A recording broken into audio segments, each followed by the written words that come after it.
déjà, moi, je n'ai rien vu, rien deviné, rien anticipé, rien machin pendant toute la période d'écoute, d'espionnage.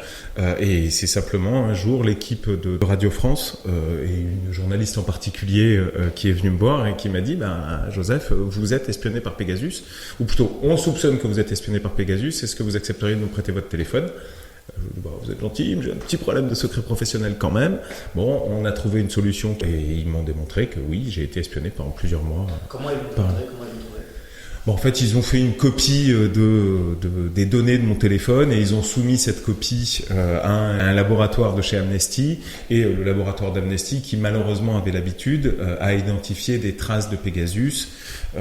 J'ai plus les mois précis en tête, mais au courant de l'année 2019. Il y a une méthode, un logiciel, je ne sais pas très bien comment dire, qui renvoyait automatiquement un certain nombre de données vers une adresse IP. Et ce qu'ils ont réussi ici à identifier, c'est justement l'adresse vers laquelle étaient renvoyés les éléments.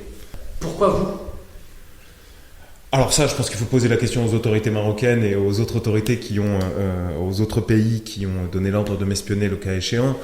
Maintenant, sans aller très loin, comme par hasard, on a trouvé des traces de Pegasus sur mon téléphone et sur, entre autres, je vais vous prendre un exemple, le téléphone d'une cliente qui est une prof d'histoire à la retraite, donc a priori qui n'est pas particulièrement passionnante pour les autorités de tel ou tel État, sauf qu'elle est mariée avec un militant sahraoui, le Sahara occidental c'est la moitié du Maroc globalement, et qui est en fait une colonie, et ce militant sahraoui, Aude Mangin puisque c'est son nom, et je la défends depuis maintenant une petite dizaine d'années, pour qu'elle puisse simplement voir son mari qui a été arrêté, torturé, enfin dans des conditions absolument horribles.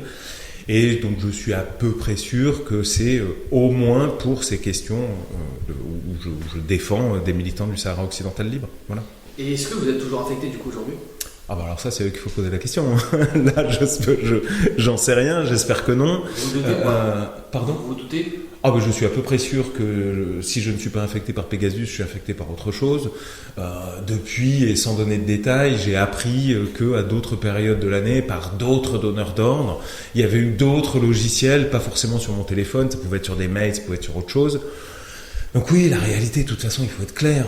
Dès que l'on est un militant de quelque cause que ce soit, dès qu'on est quelqu'un qui est susceptible de gêner un peu un État qui n'est pas le plus démocratique de la planète, on est écouté ou on est susceptible de l'être. Et il me semble qu'en tout cas, ce que tous les citoyens doivent se dire, c'est qu'on doit mettre en place des méthodes qui empêcheront les États, démocratiques ou pas, parce que je rappelle que la France est en train d'autoriser exactement ce que faisait Pegasus, donc démocratique ou pas, on doit mettre en place des systèmes qui font qu'on ne peut pas être écouté. Comment prévenir? À mon sens, il y a une façon simple. Restez chez vous tranquillement, ne faites absolument rien, soyez des moutons, et vous préviendrez le fait d'être écouté. Pour autant, ça veut dire qu'à ce moment-là, vous lâchez la chose, il me semble, la plus importante au monde, c'est-à-dire celle d'être citoyen et d'être un citoyen critique. Donc évidemment, c'est pas une vraie solution. Bon, mais c'est la seule prévention réelle qui existe. Ensuite, se défendre comment? Faut avoir recours aux pigeons voyageurs. C'est malheureusement une des seules solutions qui existent. Mais là, on entre sur une autre problématique où on utilise des systèmes style SkyICC. Cette affaire, elle m'a d'abord pas mal secoué. Parce que pour la première fois de ma vie, je me suis dit que la vie de mes gosses était connue par des salopards qui me portaient pas dans leur cœur, et c'est quand même la limite que je m'étais toujours fixée. En revanche, elle m'a donné encore plus envie de continuer à me battre, parce que si on y réfléchit dans l'absolu, ça veut dire qu'avec 3 trombones, 2 jus de cerveau et un ordinateur, on réussit à faire trembler les pires dictatures de la planète. Putain, c'est quand même une excellente nouvelle. Donc ça, c'est l'aspect positif, et donc il faut continuer, mais il faut continuer à plein.